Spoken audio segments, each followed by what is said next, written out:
A boy helped an old man carry wood, expecting nothing in return. The next day, a black limousine stopped at his door. In the shadows of dawn, where hope often struggles to pierce through the morning mist, 14-year-old Oliver Matthews shoulders burdens far beyond his years. Each morning, as he pedals his weathered bicycle through the quiet streets of Cedar Grove, the weight of his family's survival rests heavily upon his young shoulders.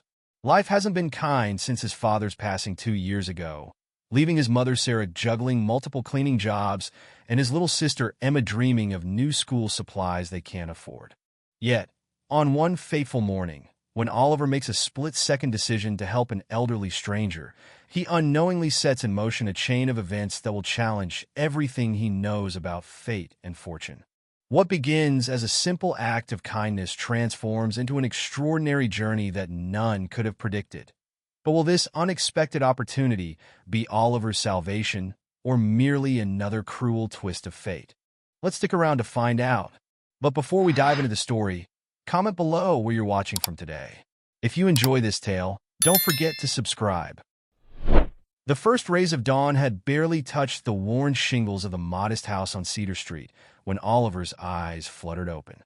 The ancient alarm clock beside his bed showed 4:30 a.m., a time when most 13-year-olds would be deep in dreams, but not Oliver. The springs of his thin mattress creaked as he carefully sat up, trying not to wake his 9-year-old sister Emma, who slept peacefully in the twin bed across their shared room. Through the paper-thin walls, he could hear the familiar sounds of his mother, Sarah, already moving about in the kitchen. The gentle clink of cups and the soft whir of their old coffee maker created a morning symphony he had grown accustomed to over the past 2 years, ever since Dad had passed away. Oliver's feet found their way into worn slippers, navigating around the pile of school books on the floor. Emma had arranged them neatly the night before, proudly showing him her artwork drawn on scraps of paper since they couldn't afford new supplies. His heart tightened at the memory of her trying to hide her disappointment when her teacher had asked for new colored pencils for art class. The floorboards whispered beneath his feet as he made his way to the bathroom. In the clouded mirror, he studied his reflection, a boy forced to grow up too fast, with eyes that held both determination and fatigue. His father's old watch, now permanently fixed to his wrist, reminded him of the promise he'd made at the funeral, to take care of his family, no matter what. "Good morning, sweetheart," Sarah whispered as Oliver entered the kitchen. She was already dressed in her cleaning uniform, her hands busy preparing a simple breakfast of slightly stale bread. Dark circles under her eyes betrayed her exhaustion, but her smile remained warm and encouraging. "I managed to save some butter for today." "Thanks, Mom," Oliver replied, giving her a quick hug. His eyes couldn't help but drift to the stack of bills on the corner of the kitchen table, their red final notice stamps visible even in the dim light. Sarah noticed his gaze and quickly shuffled the papers into a drawer. "Don't worry about those," she said firmly, but her trembling hands betrayed her concern. "You just focus on your route in school." Oliver nodded, but they both knew he carried the weight of their situation on his young shoulders. While his classmates worried about video games and sports, he calculated newspaper route earnings and helped his mother budget for groceries. Outside, the pre-dawn air bit through his thin jacket as he checked his bicycle, a hand-me-down from a neighbor's son. The chain needed oil, and the tires were wearing thin, but it was his ticket to helping support his family. The stack of newspapers waited at the corner of their street, and Oliver began his daily routine of securing them to his bike's basket and planning his route. The neighborhood was still sleeping, its modest homes holding stories similar to his own. Mrs. Rodriguez next door, who sometimes watched Emma after school, waved from her window as she prepared for her early shift at the diner. Mr. Chun from the corner store, who occasionally slipped extra fruit into their grocery bags, was already arranging his produce display. As Oliver pedaled through the quiet streets, his mind wandered to the life they'd had before: weekend picnics, Dad's hearty laugh, new school supplies each September, and Mom's eyes without worry lines. But dwelling on the past wouldn't help pay the bills or put food on the table. Emma's voice echoed in his head from the night before. "Oliver, do you think we'll ever be okay again?" He had assured her they would be, even as uncertainty gnawed at his stomach. His sister's innocence was something he desperately wanted to protect, even as their circumstances threatened to chip away at it. The weight of the newspaper seemed heavier than usual this morning, but Oliver pressed on. Each delivery meant a step closer to helping his mother, who worked 3 cleaning jobs just to keep their heads above water. Each paper thrown represented hope. Hope for Emma's new school supplies. Hope for fewer worry lines on his mother's face. Hope for a better tomorrow. As the sun began to rise properly, painting the sky in shades of pink and gold, Oliver completed the first section of his route. His father's watch showed 5:45 a.m. He was right on schedule. In 2 hours, he would need to rush home, change for school, and begin another day of trying to balance education with survival. But for now, in the quiet of the morning, with only the sound of his bicycle wheels on pavement and the occasional early bird's song, Oliver allowed himself to feel a small sense of pride. He might be young, but he was doing something that mattered. He was keeping a promise, supporting his family, and somehow, despite everything, maintaining hope for better days ahead. Little did he know that on this particular morning, a simple act of kindness would set in motion events that would change not only his life, but the lives of his entire family. But for now, he focused on the task at hand, pedaling forward into the growing light of dawn, carrying both newspapers and dreams on his weathered bicycle. The morning sun had climbed higher in the sky as Oliver rounded the corner on a maple drive, his newspaper bag considerably lighter after completing most of his route. He checked his father's watch, 6:15 a.m. He was running slightly behind schedule, but nothing he couldn't manage with a bit of extra speed. That's when he saw him. On the lawn of number 47, an elderly gentleman was struggling with what appeared to be the aftermath of a disaster. Wooden planks lay scattered across the yard like oversized matchsticks, and the old man was attempting to lift one that was clearly too heavy for him. His face was red with exertion, and his hands trembled with each failed attempt. Oliver slowed his bicycle, recognizing the man as Mr. Thompson, a resident he'd delivered papers to for the past year. He'd never spoken to him before. Their only interaction had been the occasional wave when their paths crossed during his morning deliveries. "Oh, good gracious," Mr. Thompson muttered, his voice carrying across the quiet morning air. He bent down again, trying to gather the wooden planks that had apparently fallen from a delivery truck.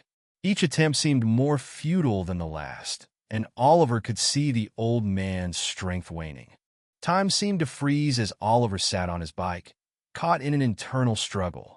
His watch showed he was already 15 minutes behind schedule. The math was simple and cruel. Every minute delayed meant potential missed deliveries, and missed deliveries meant less money for his family. His mother's face flashed in his mind, counting coins at the kitchen table late at night, when she thought everyone was asleep.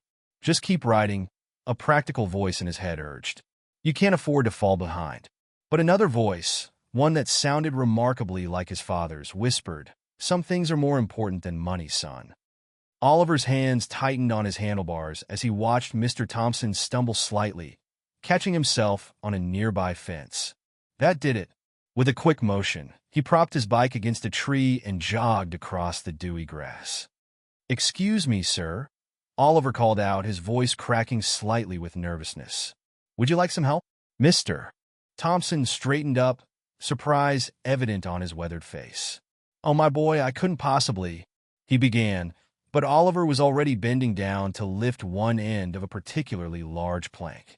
"It's no trouble, sir," Oliver assured him, though his arms strained with the effort. "These are pretty heavy. Where do you need them?" A moment of awkward silence passed before Mr. Thompson's face softened into a grateful smile. "The garage, if you wouldn't mind. I was trying to get started on some repairs, but the delivery men just dumped everything here." They fell into a natural rhythm, working together to move the wooden planks. Oliver's young strength complemented Mr. Thompson's experience and direction. What would have taken the older man hours to accomplish alone was completed in just 20 minutes of coordinated effort. Sweat beaded on Oliver's forehead despite the cool morning air, and his arms ached, but there was something satisfying about the work. Mr. Thompson proved to be an excellent partner, sharing brief stories about his days as a carpenter between moves, making Oliver laugh despite his fatigue. As they placed the last plank in the garage, Mr. Thompson turned to Oliver with eyes that seemed unusually bright. "Young man, I can't thank you enough," he said, his voice thick with emotion. "Not many people would stop to help an old fool like me these days." Oliver shuffled his feet, uncomfortable with the praise. "It was nothing, sir. I'm just glad I could help." "Nothing?" Mr. Thompson chuckled. "It was everything. And please call me Thomas. What's your name, son?" "Oliver, sir. I mean Thomas. Oliver Hayes." "Well, Oliver Hayes, you've done more than just move some wood today. You've restored an old man's faith in humanity a bit." Mr. Thompson reached into his pocket, but Oliver quickly held up his hands. "Oh no, sir. I couldn't accept any money. I just wanted to help." Mr. Thompson's smile grew wider. "Even more remarkable," he murmured, almost to himself. Then louder, "At least let me remember your name, Oliver Hayes. Kindness like yours is rare these days." Glancing at his watch, Oliver's eyes widened. He was now 40 minutes behind schedule. "I'm sorry, I have to go," he exclaimed, already backing toward his bicycle. "I still have papers to deliver."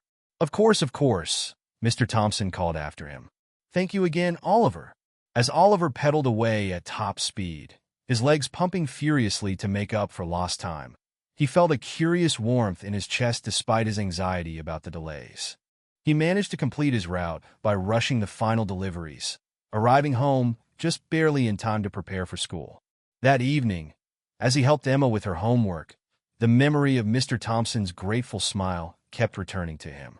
He might have earned a bit less today due to some missed deliveries, but somehow the satisfaction of helping someone in need felt like a different kind of wealth. Little did Oliver know that his simple act of kindness that morning would set in motion events that would transform his life in ways he could never have imagined. But for now, he was content with the knowledge that he'd done the right thing, even if it had cost him something to do it. The following morning started like any other on Cedar Street, until the sleek black limousine glided into view. In a neighborhood where most cars were at least a decade old, the vehicle's appearance created an immediate stir. Curtains twitched in windows, and curious faces peered out from behind screen doors. Sarah Hayes was washing dishes when Mrs. Rodriguez called from next door, her voice pitched with excitement. "Sarah, there's a fancy car stopping at your house." The dish Sarah was holding nearly slipped from her soapy hands. She quickly dried them on her apron and moved to the front window, her protective instincts already on high alert. Oliver, who had just returned from his paper route, stood frozen in the driveway, his bicycle forgotten beside him. "Emma, step away from the window," Sarah called automatically, even as her daughter pressed her nose against the glass, leaving small foggy marks with each excited breath. "But Mom, it looks just like the cars in the movies," Emma protested, her eyes wide with wonder. The limousine door opened with deliberate grace, and a tall man in an impeccably tailored suit emerged. He carried a leather briefcase and moved with the confident air of someone accustomed to commanding attention. Despite his obvious wealth, his face held a kindness that somehow seemed familiar. "Mrs. Hayes?" He called from the sidewalk. "I'm Michael Thompson. I wonder if I might have a word with you and your son?" Sarah's hand instinctively reached for Oliver's shoulder as she stepped onto the porch. "I'm Sarah Hayes," she replied, her voice steady despite her racing heart. "May I ask what this is about?" Michael Thompson smiled warmly. "It's about an act of kindness your son showed my father yesterday morning." "Thomas Thompson?" He couldn't stop talking about the young man who helped him with his lumber delivery. Oliver's eyes widened in recognition. "Mr. Thompson is your father?" "Indeed he is," Michael nodded. "And he was quite impressed by you, Oliver. May I come in? I have a proposition I'd like to discuss with your family." Sarah hesitated for a moment before her ingrained hospitality took over. "Of course, please come in. I apologize for the mess. We weren't expecting company." The living room suddenly felt smaller with Michael Thompson's presence, but he carried himself with an ease that somehow made everyone comfortable. Emma perched on the arm of the sofa, still staring in undisguised fascination. "I'll be direct," Michael began, opening his briefcase. "I'm the CEO of Thompson Enterprises, a technology consulting firm downtown. My father told me about Oliver's kindness, his work ethic, and his sense of responsibility. These are qualities we value highly in our organization. He turned to Oliver, who sat straighter under his gaze. How would you like to work at our office after school, Oliver? We're looking for someone to help with basic filing and office organization. It would be part-time, of course, to accommodate your studies, but the pay would be significantly better than your paper route. The silence that followed was deafening. Sarah's hand flew to her mouth, while Emma bounced excitedly on her perch. Oliver sat completely still, afraid that any movement might wake him from what surely must be a dream. But he's only 13, Sarah finally managed, her protective instincts surfacing, and he has no office experience. Michael nodded understandingly. Age is just a number, Mrs. Hayes. What matters is character, and your son has shown he has that in spades. We would provide all necessary training, and he would work under the direct supervision of our office manager, James. How much? Oliver started to ask, then blushed, unsure if it was appropriate. Michael named a figure that made Sarah gasp and Emma's eyes grow even wider. It was more than Oliver made in a month of paper deliveries. This is overwhelming, Sarah said, running her fingers through her hair. It seems too good to be true. Mom, Oliver spoke up, his voice quiet but determined. I want to try, please. But what about school? Your grades?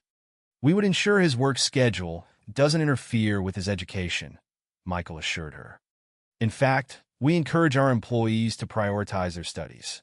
We can arrange his hours around his school schedule.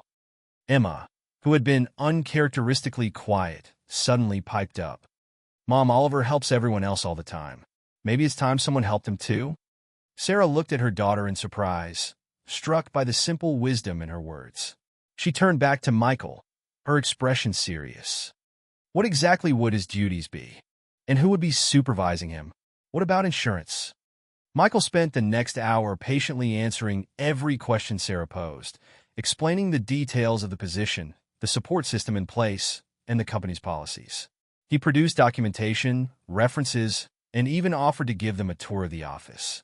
Oliver sat quietly through it all, his mind racing with possibilities. He could help his family more than ever before. Maybe Emma could get those new school supplies. Maybe Mom wouldn't have to work so many jobs. Finally, Sarah looked at her son's hopeful face and felt her resistance crumbling. If this is what you want, Oliver, we can give it a try. Michael smiled warmly. Excellent. Shall we say next Monday for your first day?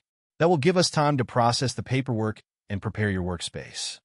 As they walked Michael to the door, he turned back with one last comment. You know, Oliver, my father always says that character reveals itself in the moments when we think no one is watching. Yesterday, you proved yours without knowing anyone was paying attention. Welcome to Thompson Enterprises. After the limousine disappeared around the corner, the Hayes family stood in their living room, still processing what had just happened. Emma broke the stunned silence by throwing her arms around Oliver's waist. My brother's going to work in a real office, she squealed. Can I tell my friends? Oliver hugged her back, catching his mother's eye over Emma's head. Sarah's eyes were glistening with tears, but she was smiling, a real, hope-filled smile he hadn't seen in years. Sometimes, Oliver realized a simple act of kindness could open doors you never even knew existed. As he helped his mother prepare dinner that evening, his father's watch seemed to tick with a different rhythm, marking not just time, but the beginning of something new. Monday morning arrived with a mix of excitement and trepidation. Oliver stood before the Thompson Enterprises building, his reflection barely visible in the gleaming glass facade that stretched 20 stories into the sky. The structure was a far cry from the modest buildings of Cedar Street, its modern architecture and polished surfaces making him acutely aware of his second-hand clothes and scuffed shoes. His mother had ironed his best shirt the night before, and Emma had helped polish his father's old dress shoes until they shone. Still, stepping through the revolving door felt like entering another world entirely. The lobby's marble floors echoed with purposeful footsteps, and the air carried the subtle scent of coffee and something distinctly professional, a stark contrast to the familiar smells of newspaper ink and morning dew he was accustomed to. Good afternoon. You must be Oliver, a warm voice called out. The receptionist, a woman with kind eyes and silver-streaked hair, smiled at him from behind an elegant desk. Her nameplate read Mrs. Chun. Mr. Thompson mentioned you'd be joining us today. Let me call James for you. Oliver shifted his weight nervously, trying not to stare too obviously at the sophisticated surroundings. Everything seemed to gleam with purpose and importance, from the abstract art on the walls to the sleek elevator doors that periodically opened to release streams of well-dressed professionals. Oliver Hayes, a tall man with rectangular glasses and a friendly smile approached, extending his hand. I'm James Wilson, the office manager. Welcome to Thompson Enterprises. Oliver shook his hand, remembering his father's advice about firm handshakes and eye contact. Thank you, sir. I'm really grateful for this opportunity. Please, just James, he chuckled. Let's start with a tour and meet some of your new colleagues. As they walked through the office, Oliver tried to absorb everything. The open-plan workspace was filled with the gentle hum of productivity, phones ringing softly, keyboards clicking, and the occasional murmur of conversation. Each desk had a modern computer setup that made the ancient desktop in his school library look like an antique. This is Sophie. James introduced him to a young woman with bright eyes and a purple streak in her hair. She'll be working closely with you on the filing system. Hey, Oliver. Sophie's smile was infectious. Don't worry. We'll have you organizing like a pro in no time. And between you and me, she lowered her voice conspiratorially, I still sometimes put things in the wrong folder. The casual admission helped ease some of Oliver's tension. As James continued the tour, introducing him to other team members, Oliver began to feel less like an imposter and more like a welcome addition to the office. His workspace, though modest, was neat and organized. A new computer sat on the desk, along with basic office supplies that looked more expensive than anything he'd ever used at school. James showed him how to log in and began explaining his initial responsibilities. We'll start with something straightforward, James explained, gesturing to a stack of papers. These need to be sorted by date and department. Then we'll work on entering them into our digital system. Oliver nodded, determined to prove himself worthy of this chance. He began carefully sorting the documents, double-checking each date and department code. The task required focus and attention to detail, qualities he developed during his paper route, making sure each house got the correct delivery. His first mistake came shortly after lunch when he accidentally filed a document in the wrong folder.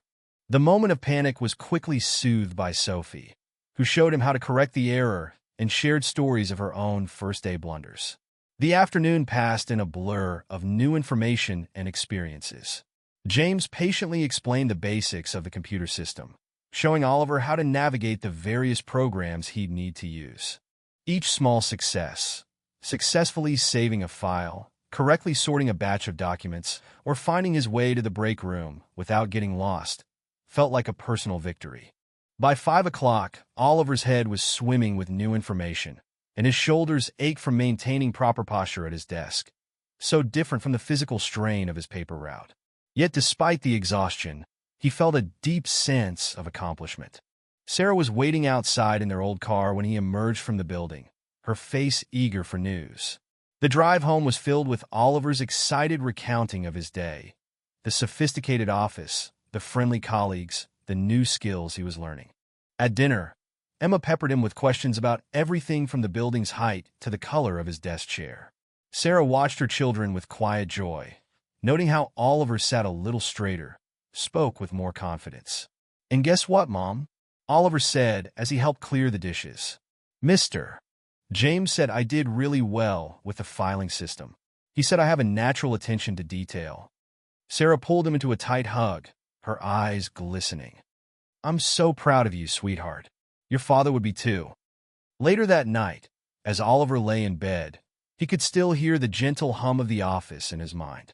His muscles ached from sitting in an office chair instead of riding a bicycle, and his brain felt full to bursting with new information. But as he drifted off to sleep, he smiled, thinking about tomorrow and all the new things he would learn. On his bedside table, his father's watch ticked steadily, marking not just the passage of time, but the beginning of a new chapter in the Hayes family story. The paper route might have taught him responsibility, but this was teaching him possibility. As weeks melted into a comfortable routine, Oliver found himself adapting to office life with surprising ease. The imposing glass building that had once intimidated him now felt like a second home, and the sophisticated hum of office machinery had replaced the familiar sound of bicycle wheels in his daily symphony. Each morning, he arrived 15 minutes early, greeting Mrs. Chun with growing confidence. She'd taken to saving him a piece of hard candy from her desk drawer, reminding him of his grandmother. The morning ritual helped bridge the gap between his two worlds, the modest reality of Cedar Street and the polished professionalism of Thompson Enterprises. "You're getting faster with those files," James observed one morning, watching Oliver navigate through digital folders with growing dexterity. His fingers, once clumsy on the keyboard, now moved with increasing surety. "Remember when you used to triple-check every folder name?" Oliver grinned, remembering his first week jitters. "Now I only double-check them," he joked, earning a warm chuckle from his mentor. The computer training had been both challenging and exciting. James had started him with basic typing exercises, and Oliver had spent countless lunch breaks practicing until his fingers ached.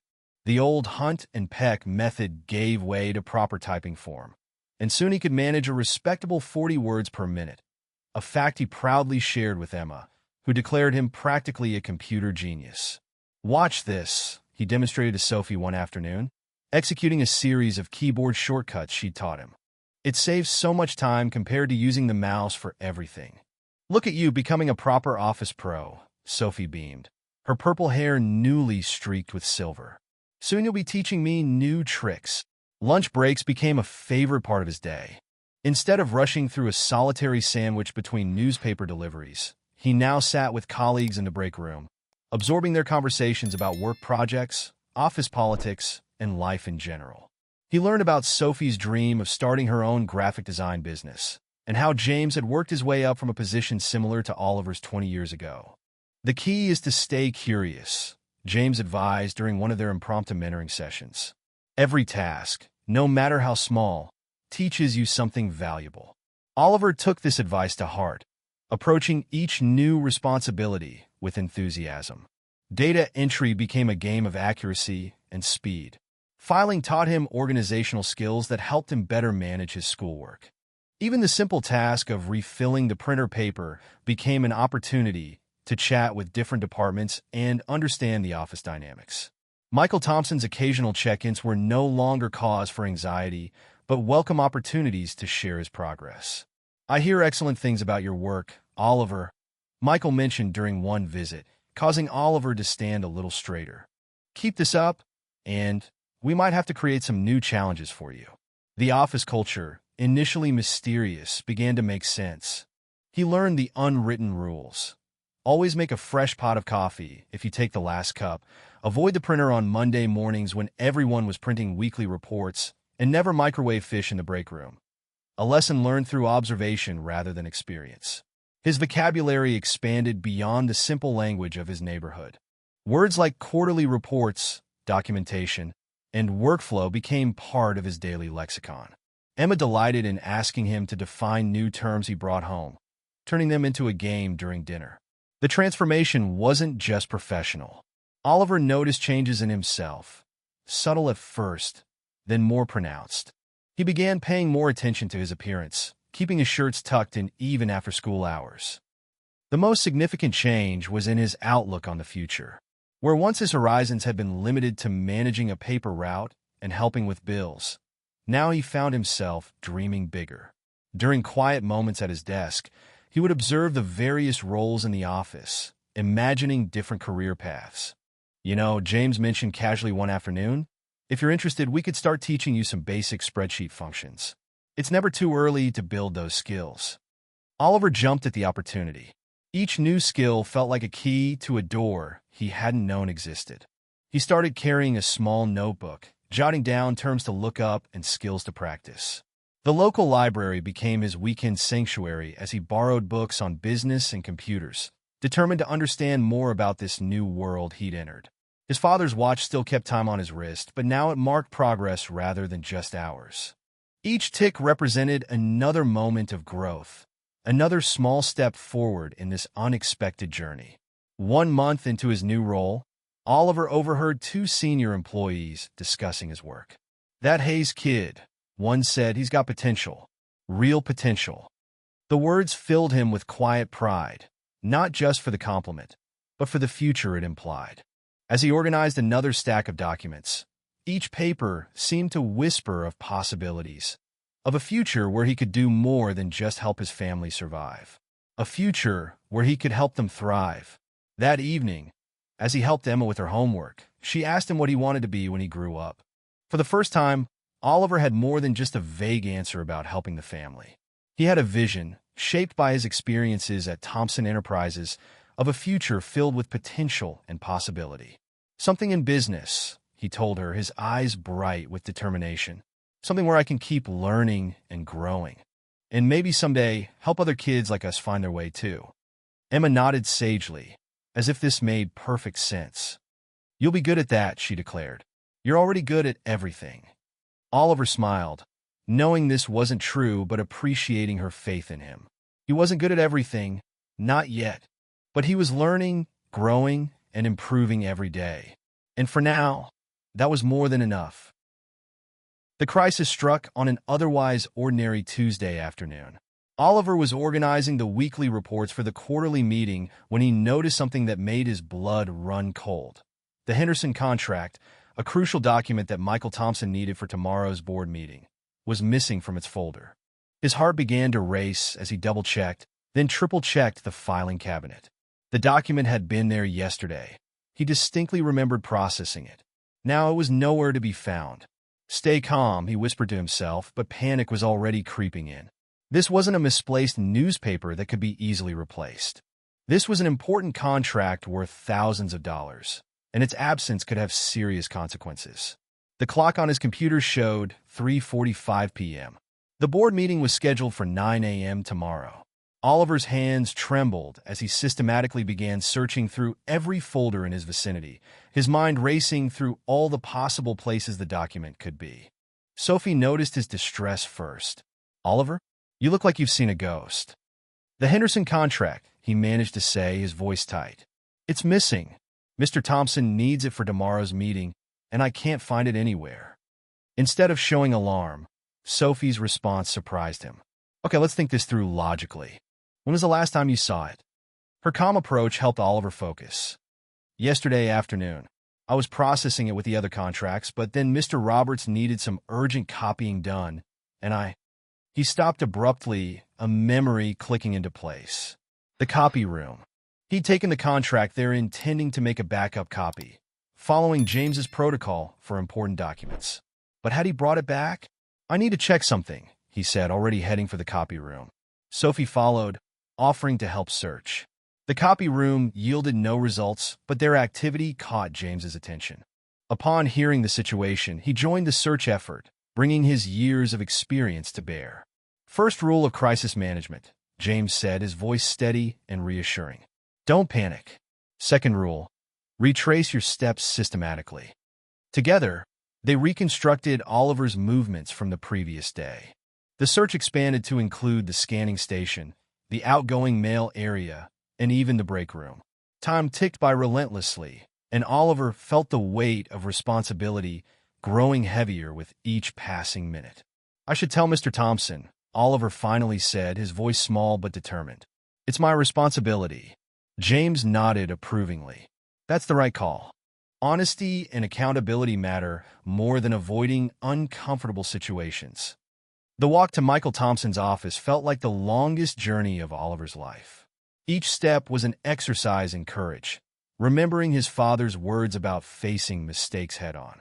To Oliver's surprise, Michael listened to his explanation without interruption, his expression thoughtful rather than angry. "Thank you for coming to me directly, Oliver.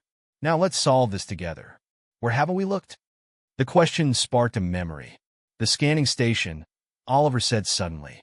"Not just the main one, the old one in the storage room.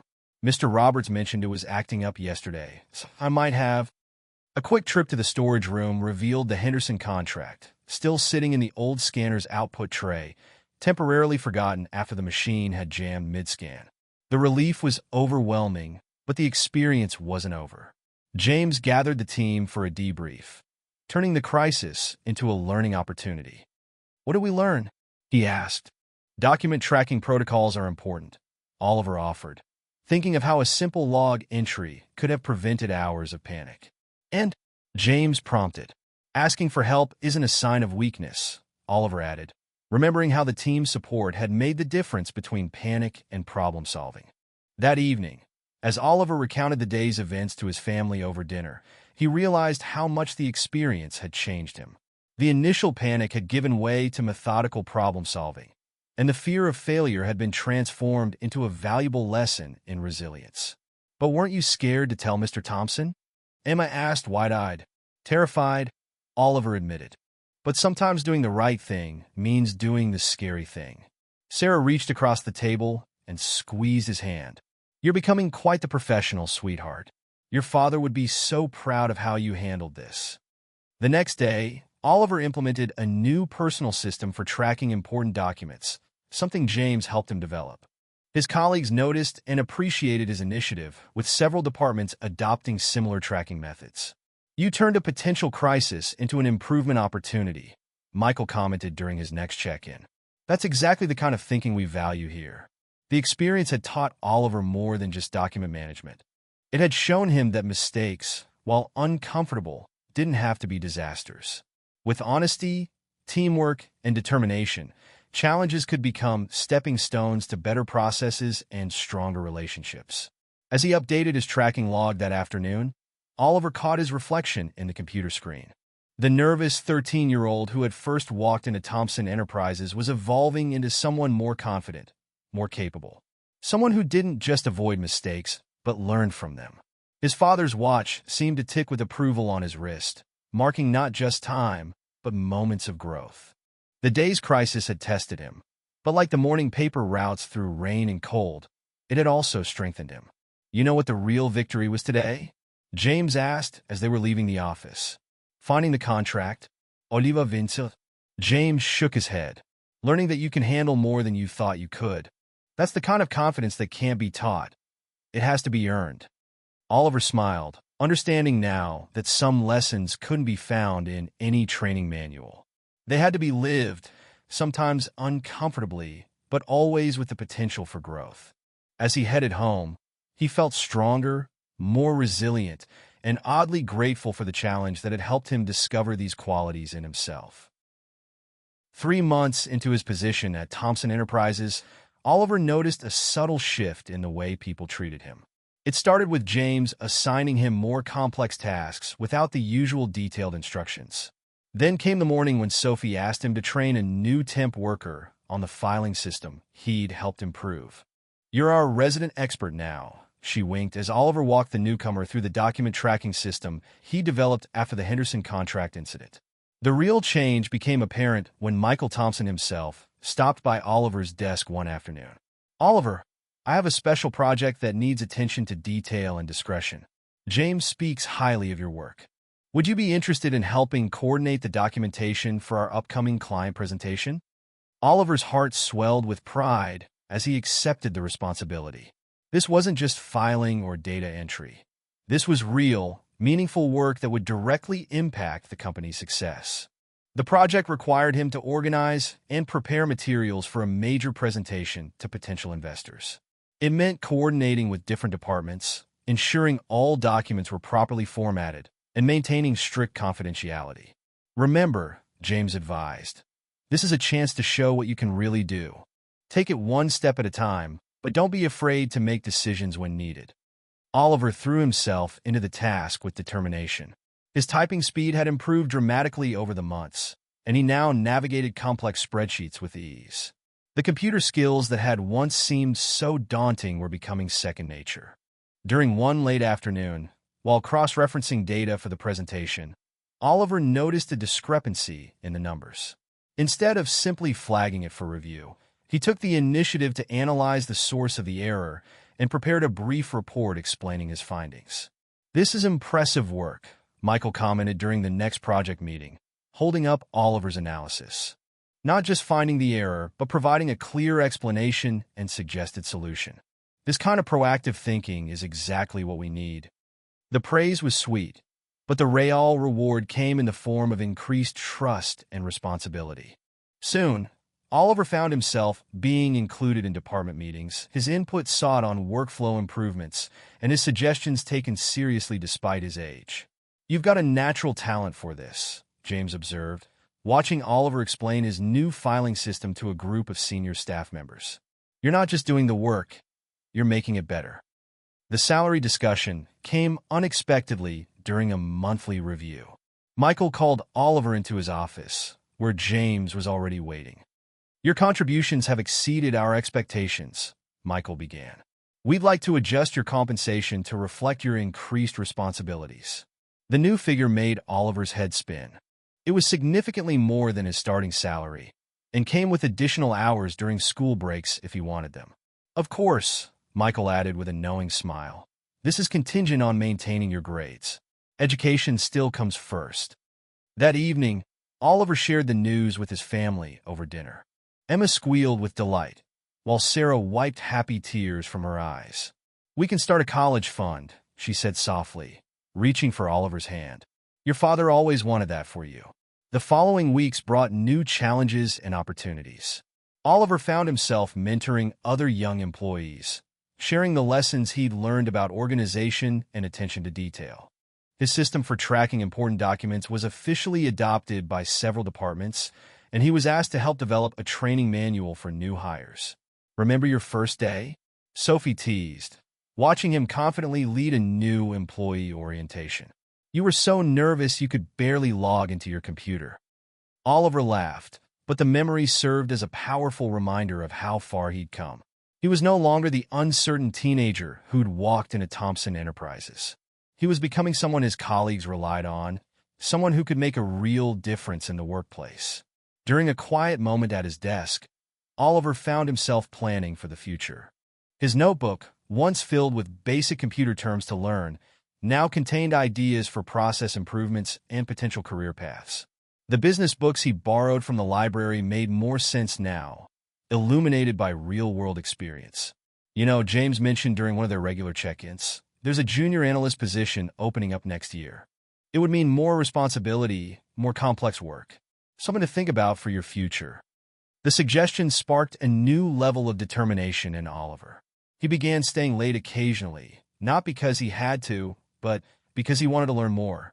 He asked questions about different departments, trying to understand how each piece fit into the larger puzzle of corporate operations. "The key to success," Michael told him during a casual conversation, "is not just doing your job well, but understanding how your work contributes to the bigger picture." Oliver took this advice to heart, approaching each task with a broader perspective. When he organized files, he thought about how they would be used. When he prepared reports, he considered their impact on decision-making processes. His father's watch still kept time on his wrist, but now it seemed to mark achievements rather than just hours. Each tick represented another step forward, another small victory in his journey from paper boy to young professional. One Friday afternoon, as Oliver was finishing up some reports, he overheard a conversation between two senior executives. "Thompson's got a good eye for talent," one said. "That Hayes kid? He's going places." Oliver smiled to himself, thinking of how far he'd already come and how far he still wanted to go. The nervous boy who'd stood before the gleaming office building just months ago couldn't have imagined this transformation. As he shut down his computer and prepared to head home, Oliver caught his reflection in the window. He stood straighter now, moved with purpose, spoke with confidence. But more importantly, he had a clear vision of his future, one filled with possibilities he was finally ready to pursue. "Ready for next week?" James asked as they walked to the elevator. "Ready for anything," Oliver replied, and for the first time, he truly meant it. The changes in the Hayes household didn't happen all at once. Like the gradual turning of seasons, the transformation was subtle at first, then increasingly apparent. It began with small things: fresh fruit in the bowl on the kitchen counter, new notebooks for Emma without waiting for sales, and Sarah's tired eyes showing less strain. One Saturday morning, Oliver noticed his mother sitting at the kitchen table, sipping coffee and reading a magazine, a simple pleasure she hadn't indulged in for years. Usually, She would have been rushing to her weekend cleaning job at the local diner. "I gave notice last week," she explained, catching his questioning look. "With your contribution to the household, I can cut back to just my regular weekday hours at the store." The relief in her voice made Oliver's throat tight with emotion. He remembered countless mornings watching her leave before dawn, returning late with hands rough from cleaning and feet aching from standing. The kitchen itself was beginning to transform. New curtains brightened the windows, and the leaky faucet that had provided background music to their meals for years was finally fixed. The ancient refrigerator that had hummed and rattled through their hardest times was replaced with a modest but reliable model. Emma's academic performance soared with access to proper school supplies and a stable study environment. Her teachers noticed the change, commenting on her increased confidence and participation in class. "Look, Oliver," she exclaimed one evening, proudly displaying a math test marked with a bright red A. "I used those study techniques you learn at the office about organizing information and checking your work." Family dinners became longer, more relaxed affairs. Instead of rushing through meals to tackle additional work or chores, they lingered at the table, sharing stories and making plans. Sarah's laugh, once a rare sound, filled the kitchen more frequently. "Tell us more about work," Emma would beg, fascinated by tales of office life. Oliver's stories of problem-solving and teamwork became bedtime entertainment, replacing the worried discussions about bills and expenses that had once filtered through their thin walls. The neighborhood noticed the changes too. Mrs. Rodriguez from next door stopped Sarah after church one Sunday. "Your boy," she said, squeezing Sarah's hand. "He's showing our children what's possible with hard work and determination." Word spread through Cedar Street about Oliver Hayes, the paper boy who'd earned a position at Thompson Enterprises. Parents began pointing him out to their children as an example of what they could achieve. Young kids who had once seen him only as the newspaper delivery boy now watched him walk to work in his office clothes with wide-eyed admiration. "My son wants to be just like you when he grows up," Mr. Martinez told Oliver one morning. He started asking for books about computers and business. The responsibility of being a role model weighed on Oliver, but it also motivated him. He began spending time with neighborhood kids, helping them with homework and sharing what he'd learned about professional conduct and the importance of education. At home, the changes went beyond the material improvements. There was a new lightness in their interactions, a sense of security that had been missing since their father's passing. Sarah started talking about the future with hope rather than anxiety. "Maybe we could plan a small vacation next summer," she suggested one evening, something that would have been unthinkable months ago. "Just a few days at the beach, like we used to do when your father was alive."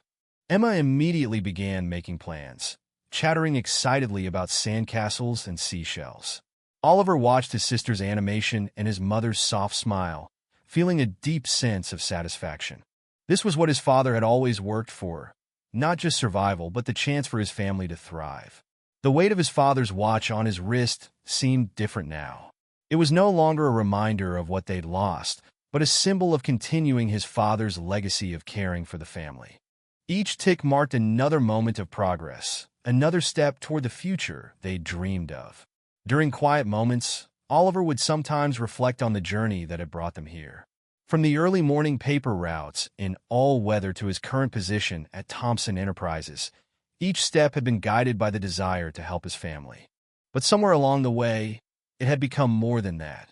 It had become about showing what was possible, about breaking the cycle of just getting by.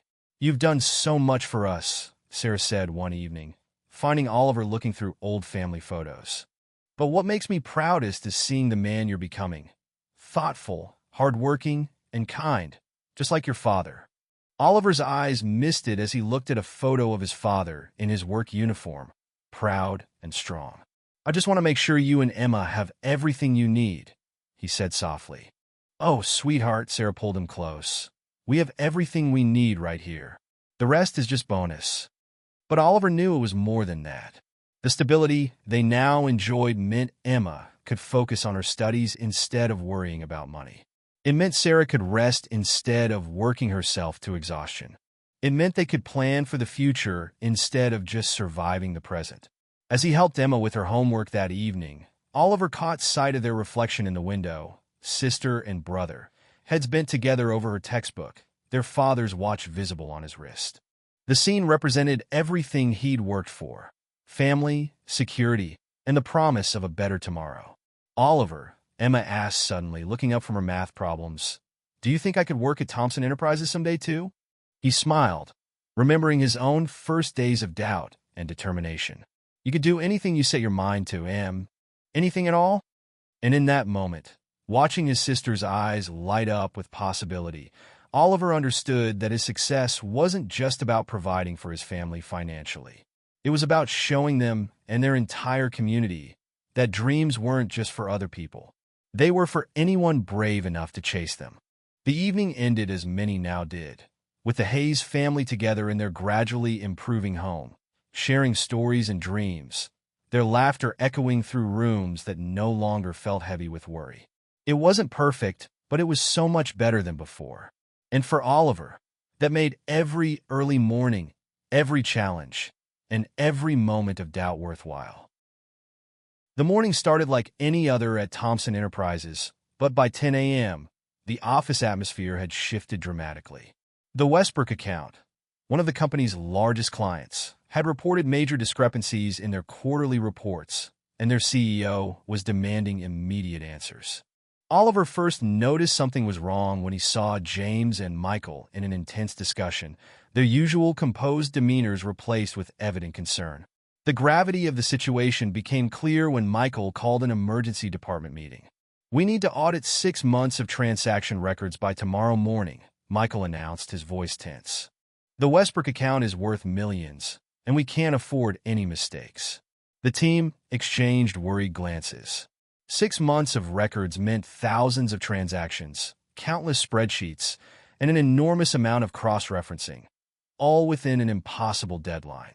"I might have an idea," Oliver spoke up, surprising himself and others. All eyes turned to him as he continued. "When I was organizing the archive last month, I created a database tracking system that could help us sort through this faster." James nodded encouragingly, and Oliver pulled up his system on the main screen. He developed it during quiet afternoons, combining everything he'd learned about data management with his natural organizational skills. "If we divide the work using these parameters," Oliver explained, pointing to his screen, "we can cross-reference transactions much more efficiently. The system automatically flags inconsistencies and sorts them by priority." Michael studied the screen intently. How long would this take? With the whole team working together, we could complete it by midnight, Oliver calculated. "I can coordinate the data streams to ensure nothing gets missed." There was a moment of silence before Michael made his decision. "Do it. James, support Oliver with whatever he needs. Everyone else, follow his system." What followed was the most intense workday Oliver had ever experienced. He found himself at the center of the operation, directing team members, troubleshooting problems, and maintaining the steady flow of information through his system. Hours blurred together as they worked through lunch and into the evening. Oliver's fingers flew across his keyboard, his father's watch marking the precious minutes as they raced against time. Every skill he'd learned, every challenge he'd overcome, had prepared him for this moment. At 11:45 p.m., Oliver double-checked the final numbers. "I found it," he announced to the exhausted team. There was a coding error in the automated billing system. It was duplicating certain transactions while skipping others. "I've identified all affected entries and prepared a detailed report showing the correct figures." The relief in the room was palpable. Michael, who had stayed throughout the crisis, reviewed Oliver's findings with growing approval. "This is exceptional work," he said, studying the comprehensive report Oliver had prepared. "Not just finding the error, but providing a clear audit trail and recommendations to prevent similar issues in the future." The next morning, after the Westbrook executives reviewed the corrected reports, Michael called another meeting. This time, the atmosphere was entirely different. "Thanks to quick thinking and exceptional teamwork, we've not only resolved the crisis but strengthened our relationship with Westbrook," Michael announced. They were particularly impressed with our rapid response and thorough documentation. He turned to Oliver. "Much of this success is due to your system and leadership during the crisis." The team's applause made Oliver blush, but their words of appreciation meant everything. Sophie hugged him, James clapped him on the shoulder with obvious pride, and even the senior executives stopped by to congratulate him. Later that afternoon, Michael called Oliver into his office. James was already there, smiling. "Oliver, what you demonstrated yesterday wasn't just technical skill, it was leadership," Michael began. "We'd like to offer you a junior analyst position, effective immediately. It comes with a significant raise and more responsibilities, of course." Oliver's heart raced as Michael outlined the details of the promotion. It was more than he'd ever dreamed possible when he'd first walked through these doors. That evening, he practically floated home. The family celebration that followed was filled with tears and laughter. Sarah prepared his favorite meal, and Emma made a hand-drawn card declaring him the best brother and office superhero. "Your father would be so proud," Sarah whispered, hugging him tight. "So incredibly proud." The next few days brought a stream of congratulations and new responsibilities. Oliver found himself included in management meetings, his input sought on important decisions, and his system being implemented company-wide. "You know what impresses me most?" James commented during their morning coffee. "You stayed calm under pressure and helped others do the same. That's real leadership." The crisis had shown Oliver something important about himself. He was capable of more than he'd imagined. The nervous teenager who'd once worried about fitting in had become someone others looked to for guidance and solutions. Looking out over the city from the office window, Oliver touched his father's watch, its familiar weight now a reminder of how far he'd come. The future stretched before him, not as a source of anxiety, but as a path of possibilities. "What's next?" Sophie asked him playfully during lunch. Oliver smiled, thinking of all the ideas and improvements he wanted to implement in his new role. "Everything," he replied. "Everything is next." That evening, as he helped Emma with her homework, she looked up at him with serious eyes. "Are you going to be too important now to help me with math?"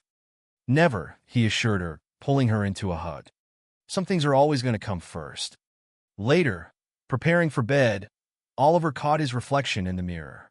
He saw someone his father would have been proud of, someone his mother could rely on, someone his sister could look up to. But more than that, he saw someone who had found his path and was ready to keep moving forward. The promotion wasn't just a personal victory. It was a family triumph, a community success story, and a testament to the power of perseverance.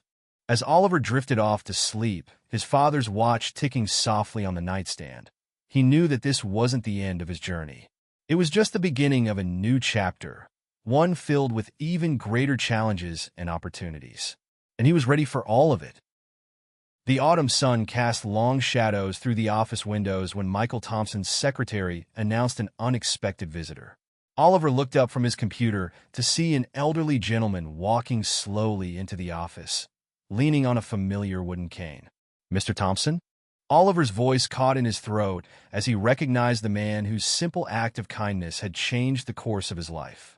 The old man's eyes twinkled with recognition. "Young Oliver Hayes. Though not so young anymore, I see." The office fell quiet as colleagues realized this was the Mr. Thompson, the elderly neighbor whose newspaper delivery had set this entire story in motion. Michael Thompson stood beside his father, beaming with pride as the older man took in the scene. "When my son told me about the young man who saved the Westbrook account, I had to come see for myself." "Mr. Thompson said, settling into a chair Oliver quickly offered. "Though I must say, I'm not surprised. Anyone who would trudge through a snowstorm to deliver a newspaper to an old man's door was bound to show the same dedication in everything else." Oliver felt a lump in his throat as he showed Mr. Thompson around his workspace, explaining his role and responsibilities. The old man nodded approvingly at each achievement, his eyes growing misty when he spotted the familiar watch on Oliver's wrist. "Your father wore that watch proudly," Mr. Thompson remembered. "He'd be even prouder seeing how you've honored his memory." That evening, the Hayes family hosted a special dinner. Sarah had invited both Michael and the elder Mr. Thompson, along with James and a few close colleagues. The small house was filled with the warmth of celebration and the aroma of Sarah's best cooking.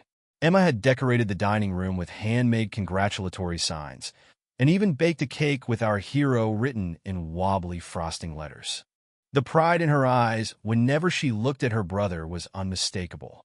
During dinner, Mr. Thompson shared stories about Oliver's father from their days as neighbors, tales that made Sarah dab at her eyes with her napkin and brought fresh understanding to Oliver about the man whose watch he wore.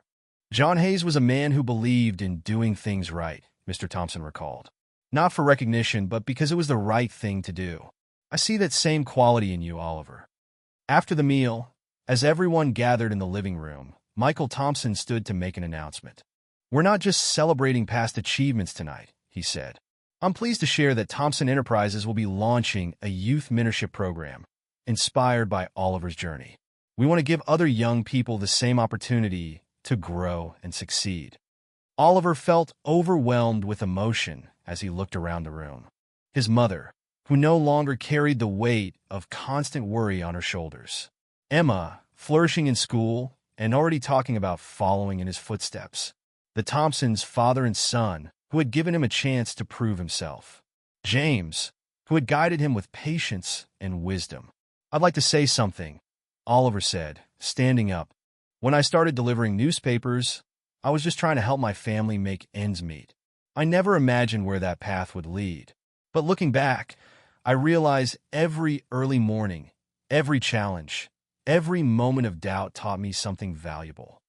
He touched his father's watch, drawing strength from its familiar presence. My father always said that life isn't about waiting for opportunities, it's about creating them. But he also taught me that success means nothing if you don't use it to help others.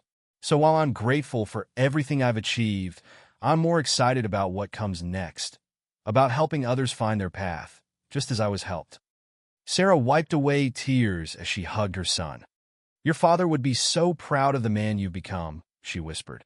Later that night, after the guests had left and Emma had gone to bed, Oliver sat with his mother on their porch swing. The same spot where he'd once counted newspaper money and dreamed of helping his family. Do you remember how worried we were about the future? Sarah asked softly. Oliver nodded, thinking of those uncertain days that now seemed so long ago. Everything felt impossible then. And now? Now I know that nothing is impossible, he replied, if you're willing to work for it and accept help along the way. The next morning, Oliver arrived early at the office, just as the sun was rising over the city.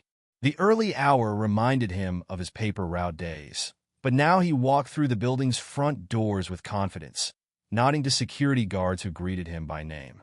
At his desk, he opened his planner to review his goals. There were plans for further education.